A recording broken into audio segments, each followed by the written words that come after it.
Next up, we have Ms. Jazila Banu as our distinguished speaker. She's an entrepreneur, vlogger, and a writer based out of Dubai. So the stage is all yours.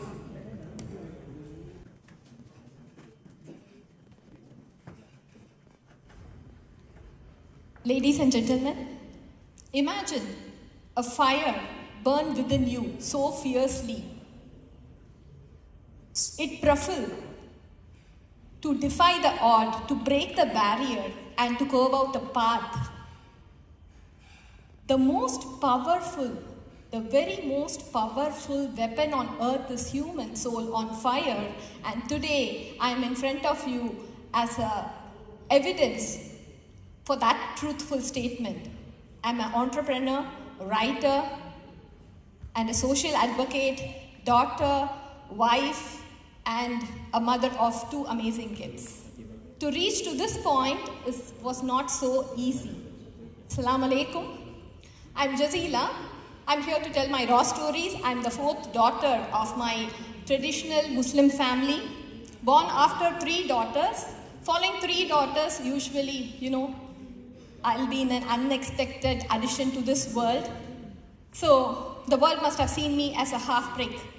So the brick is always used for construction for its stability, to strengthen and utility.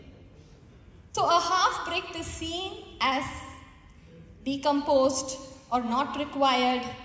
So in a traditional world is seen as a full brick, strong caretaker and a provider. And a half brick is discarded, not required. But thankfully my parents did not do that. And from the society's eyes, maybe I was a half brick, but the fire within me was so strong, I had a desire of independence and voice. At the age of 10, I was looking around my family to see any working woman within the family. There were none. And there were no working woman or a woman graduate.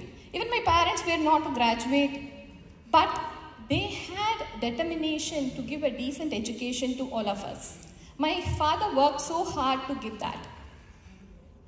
So, however, my family, other family people, I'm seeing that they are marrying, they're getting married off to their daughters at the age of 19 and 20. And my elder sister, she got married in the age of 19 when she was still in college, but she could complete her studies after the marriage. So these kind of situation gave me a insecure feeling, and I wanted to be someone. I was forced to have my own identity. At the age of 12, I had a determination to be a working woman. At that age, I will not know what to do, because in the family there is no working woman. I don't know what kind of a qualification I required, what kind of education I required, but still I wanted to be one. So what I did is, I used to buy a newspaper called Search. So in this Search newspaper, only advertisement of job opportunity in abroad. So job opportunity in abroad, I'm looking at the advertisement at that age, and I'm thinking that they want work experience, they want graduation, they want typing skills, additional languages. So I wanted to have all that.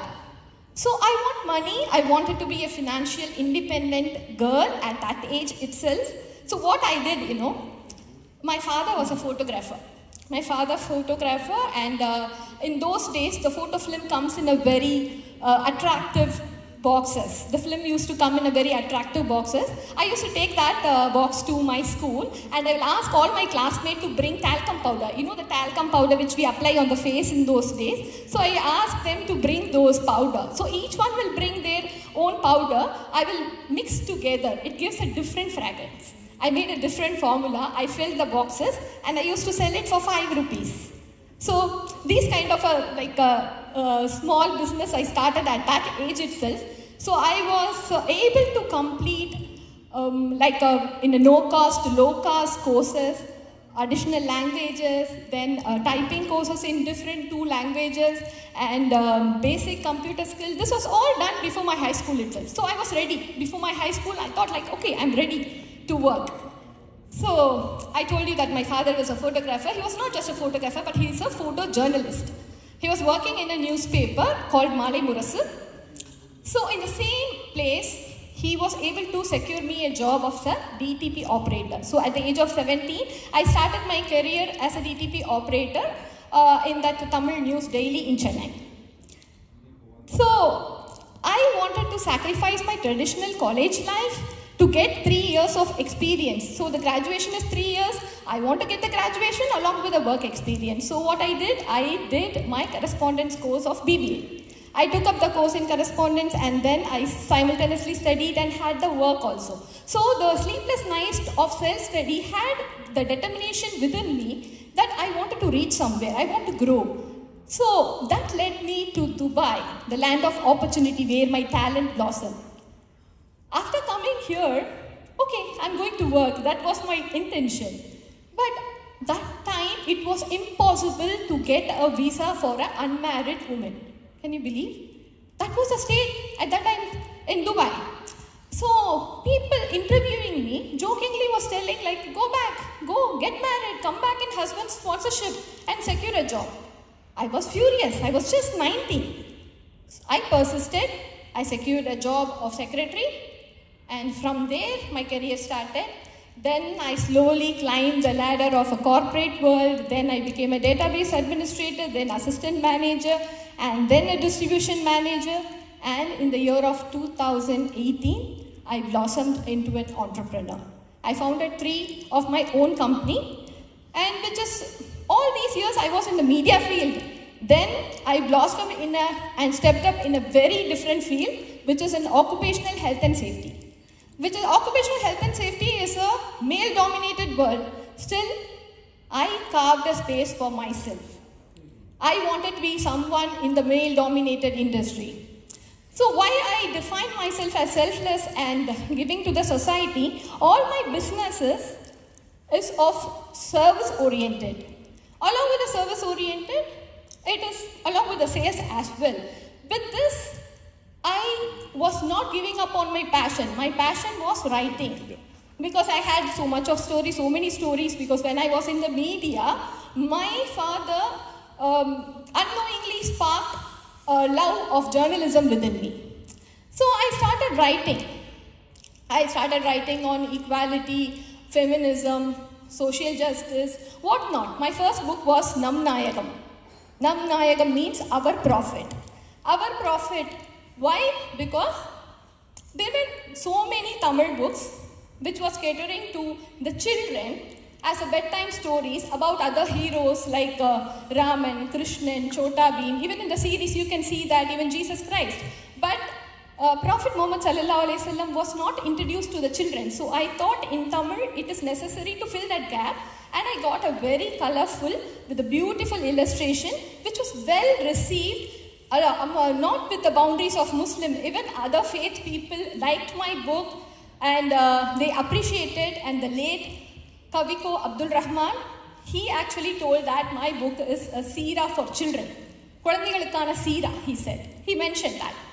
And the next book was Musa alayhi salam, which was again a colorful book, which was the first book to be launched in Sharjah International, first Tamil book launched in Sharjah International Book Fair.